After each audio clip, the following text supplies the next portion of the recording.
The eternal can never be attained through the repetitive pursuit of temporary satisfactions. When you are truly free from desire, the very root of it has been pulled up and is no longer part of you. Then you are also free from anxiety, worry, fear, and all of the rest of these elements that coerce you into chasing after everything that you feel separated from. There is then a total comprehension of why there is nowhere to go. A total comprehension of being completely content, of being complete.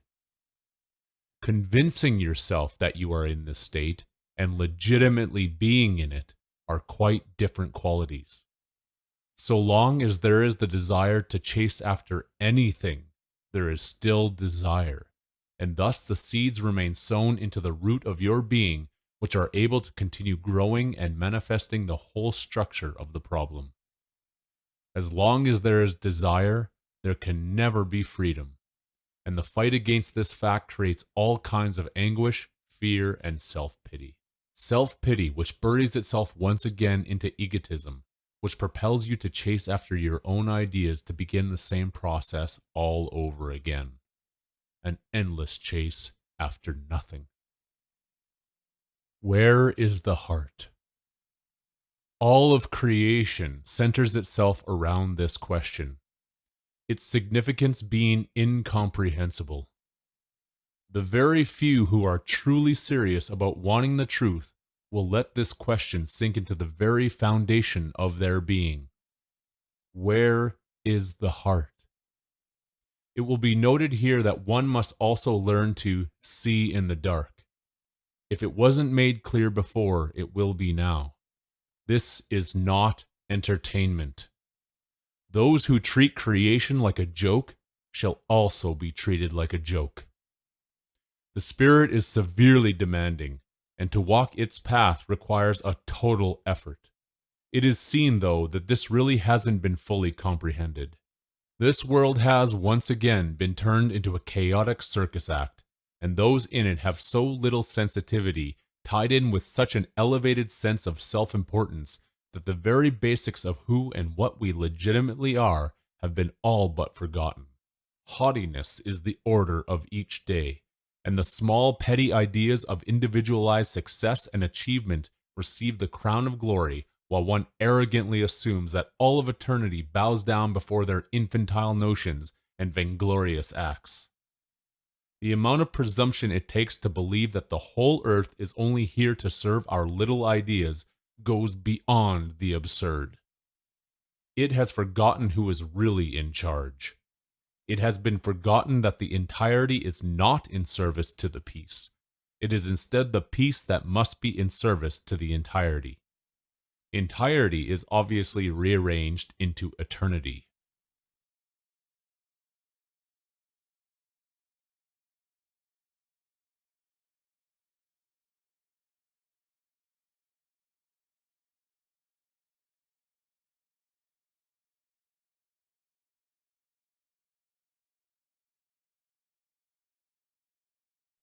The reversal of this basic truth is the footing from which every house of lies is built upon, and there is not a single lie that survives the test of time. Not one. Each of us is either in service to the eternal and the truth, or we are solely in service to ourselves, which is a fiction. Another way of putting this, it is to be in service to the heart and the infinite, or to be in service to the mind and the limited. The limited with its fleeting pleasures, egotistical concepts, and narrow-minded pursuits. The limited house of lies that looks at the earth and says, "It's just there to serve me. I can do whatever I want with it to achieve my grand ideas of success." It says, "In here, I am God, and I get to decide what is best." Where is the heart? This question is the root from which the last of these messages will be delivered. For the end of the road and the full weight of the truth is coming. The truth that will meet the lie.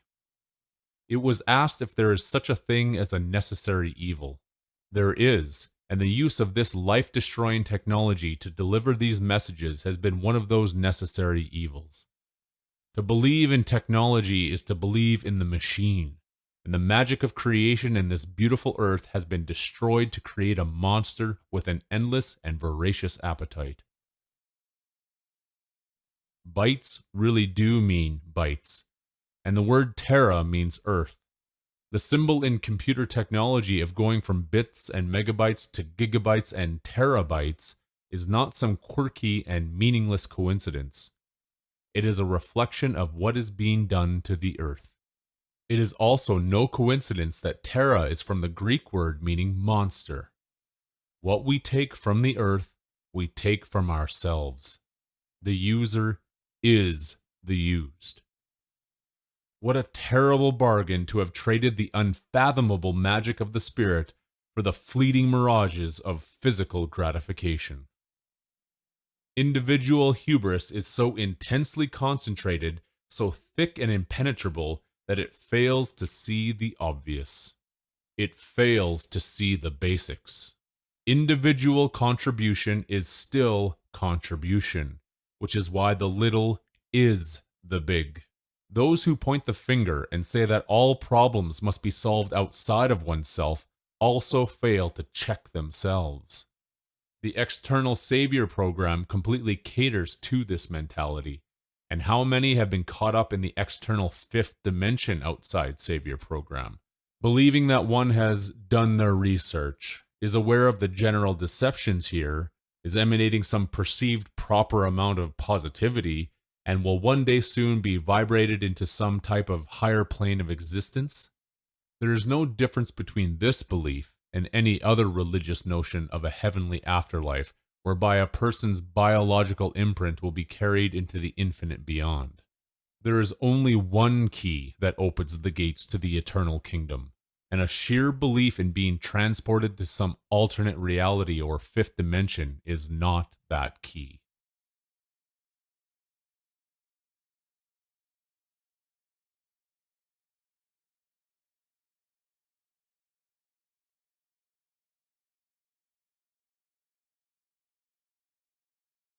Instead, the question that needs to be asked is this: what have I done today for my brothers and sisters that have fallen behind me?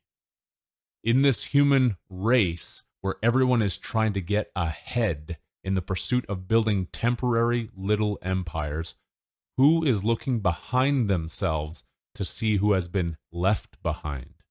Who is doing everything they can to lift the spirit of those who have fallen right to the bottom of this world, which is a place with the least amount of light?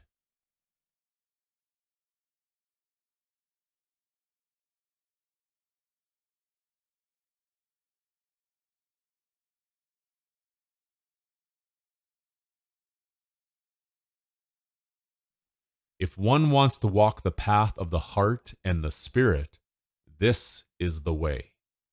It is not accumulating information endlessly, storing up supplies to prepare for the collapse of society, building up one's bank accounts, or chasing dreams that are built upon borrowed concepts and insipid ideologies. The paradox must be resolved, and to do this means turning selfishness into selflessness, from taking to giving. Hubris keeps one at a deep distance from those who are considered lesser in this world. The rare exceptions aside, that which is called the self prefers to do its giving to those who are of the same class level as one finds themselves at. The rich help the rich, the middle class assist the middle class, and the poor are only able to help the poor if it's at all possible. Cleverness will want to point out the few exceptions to this, but this still remains the rule. It's all very hierarchical, and there is no heart in it. Any positive feelings one might attain from this style of giving are rendered from the mind, which remains rooted in service to the self. A so-called random act of kindness needs to be displayed on social media so that one can feel good about themselves and their grand gesture.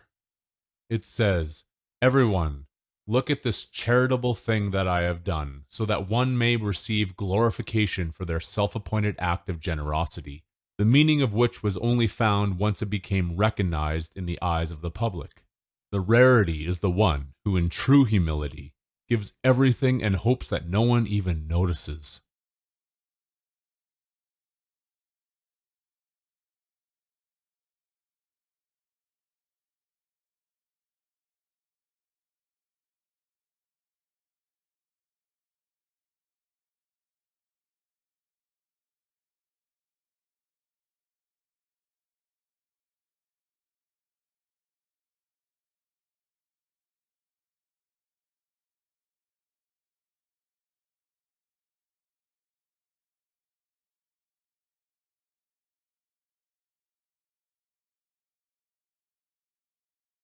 Always be asking, what have I done today for my brothers and sisters that have fallen behind me?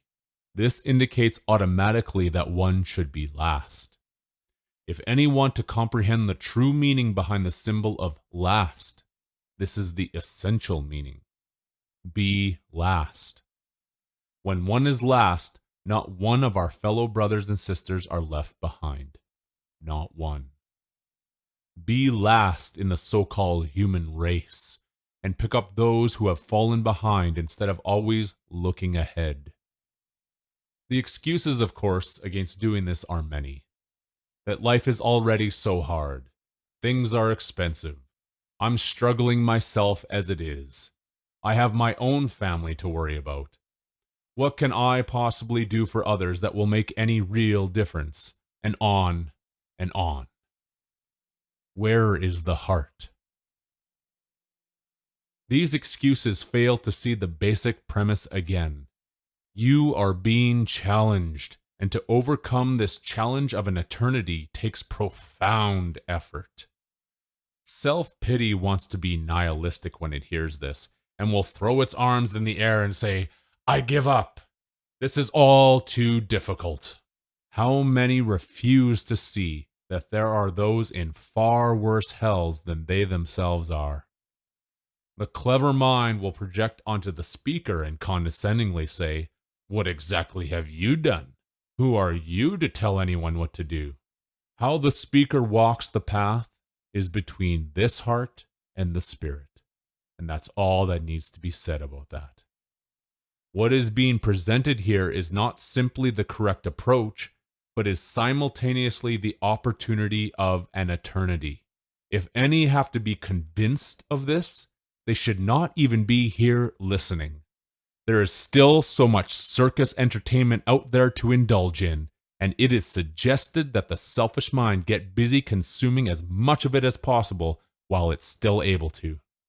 It is the same with all of the so-called truthers out there that still love to constantly be entertained by so much violence and sexuality, thinking that they are finding some hidden meaning and encoded messages in these sordid and twisted pieces of entertainment.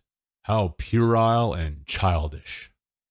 Which brings us to the symbolic aspect of this message. It will first be stated that for those who are shown the symbol of this time to come, will have one of two approaches. They will act out of fear or out of courage. There will be those who keep watching the symbol, believing that they just need to prepare for its moment of arrival, and they will somehow secure for themselves a position of survival or even a place in the eternal kingdom simply because they are being observant. This is where the group of preppers and survivalists fits in. The ones who stock up, hoard food, buy gold and silver, and believe that the continuity of their bodily existence is of the most supreme importance, thinking nothing of the spirit. It is not just preppers that fit into this category, but everyone who looks into the mirror and thinks what they see in the reflection is the totality of who and what they are.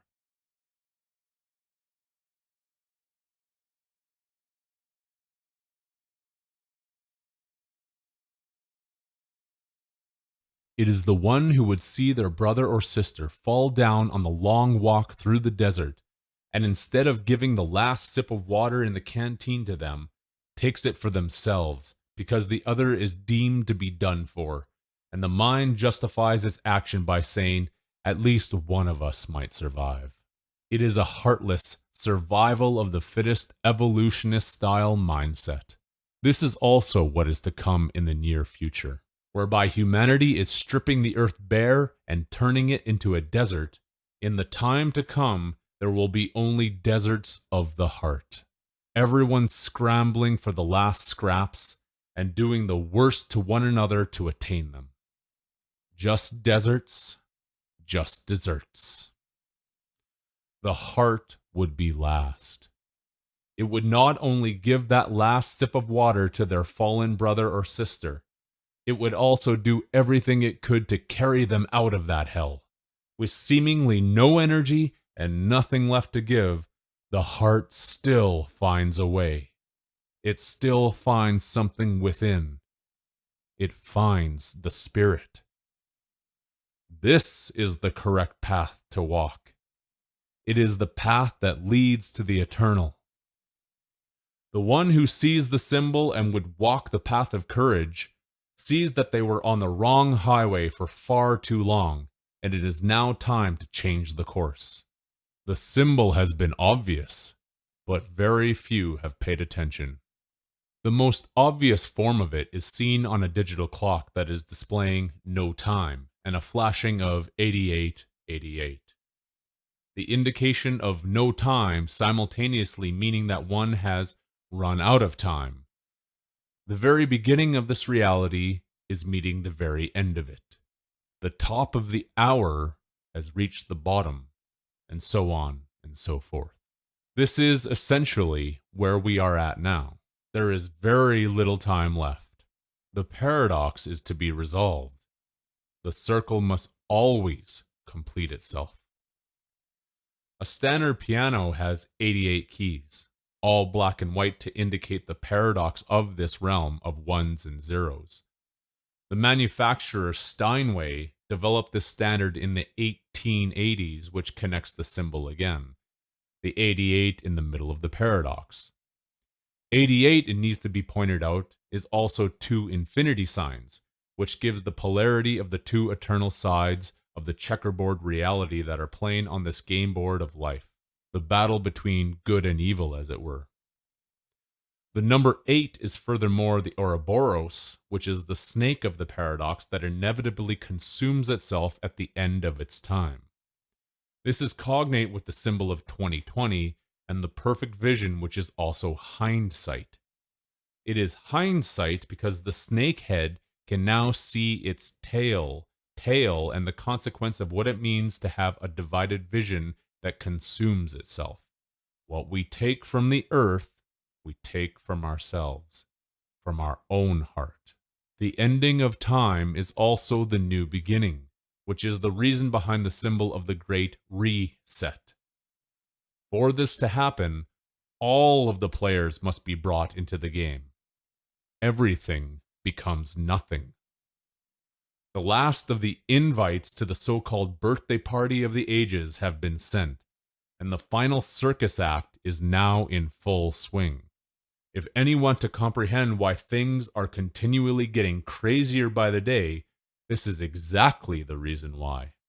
The real freaks in the circus are starting to show up, and it's going to become a grand spectacle.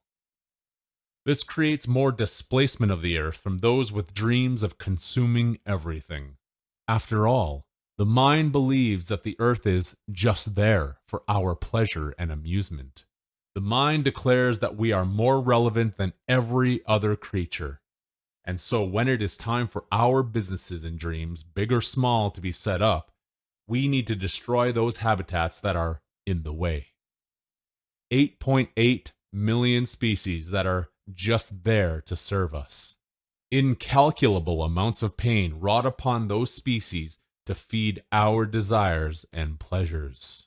The symbol continues in its obvious proclamation. Every year, 8.8 million tons of plastic ends up in the ocean. 8.8 million people die every year from cancer. 8.8 million die from air pollution. The consequences are coming full circle.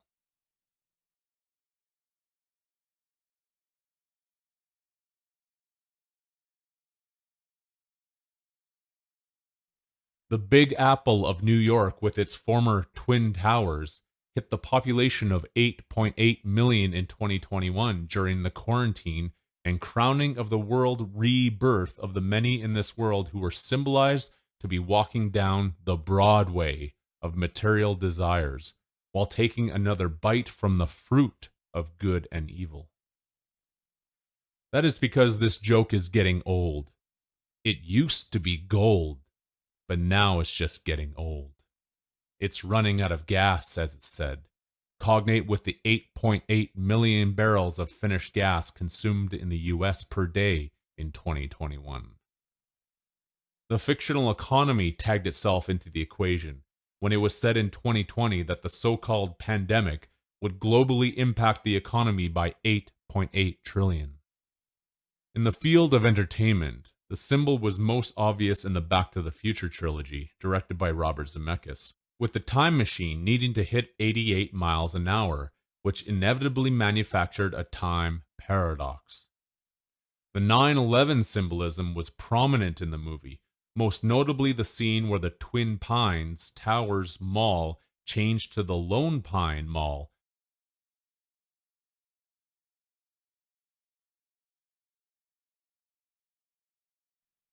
Mr. Zemeckis also directed the film The Walk, about tightrope walker Philippe Petit, who traversed the Twin Towers of New York in 1974. He crossed the high wire he set up 8 times. This is not an exhaustive list by any means. These symbols and signs are most prominently written in the stars. There are officially said to be 88 constellations, along with the 8.8 billion Earth-like planets in the Milky Way galaxy. The 8.8 billion Earth-like planets being the reflection of the Earth's hearts on this one, every individual being a piece of the broken entirety. And in the short years to come, the population of humans will ultimately complete the symbol by hitting a population of 8.8 billion, whereby the twin towers of the sun and moon will fall, and a single tower will be raised for the entire world to see, showing which side has been crowned the victor of this game. Everyone will have their 2020 glasses on at that moment, whether they like it or not, for God is not mocked. After a full house is a royal flush. This is why in Chinese, 88 is used as a written indication to say bye-bye. The paradox must be resolved if one would have a chance at a chance. The opportunity of an eternity. There is no choice when one sees with their heart. All in is not just a metaphor. The revelation of this symbol is not being given to bring about fear and panic. It is being shown to indicate that we cannot treat all of creation and each other like a joke. We cannot turn the vision of the Creator into a game that mocks infinity. There is indeed a very high price to be paid for doing this, and the consequences of these actions should be obvious. How we treat the earth is how we treat each other, and how we treat each other is how we treat ourselves. If this cannot be seen, then one is choosing to remain blind and foolish, and there is nothing that any messenger can do to change that. The first things shall be the last things, and thus it is deemed necessary to repeat what was first stated here. The eternal can never be attained through the repetitive pursuit of temporary satisfactions. When you are truly free from desire, the very root of it has been pulled up and is no longer part of you, then you are also free from anxiety, worry, fear, and all the rest of these elements that coerce you into chasing after everything you feel separated from. There is then a total comprehension of why there is nowhere to go. A total comprehension of being completely content, of being complete. Convincing yourself that you're in this state and legitimately being in it are quite different qualities. So long as there is the desire to chase after anything there is still desire, and thus the seeds remain sown into the root of your being, which are able to continue growing and manifesting the whole structure of the problem. As long as there is desire, there can never be freedom. And the fight against this fact creates all kinds of anguish, fear, and self-pity.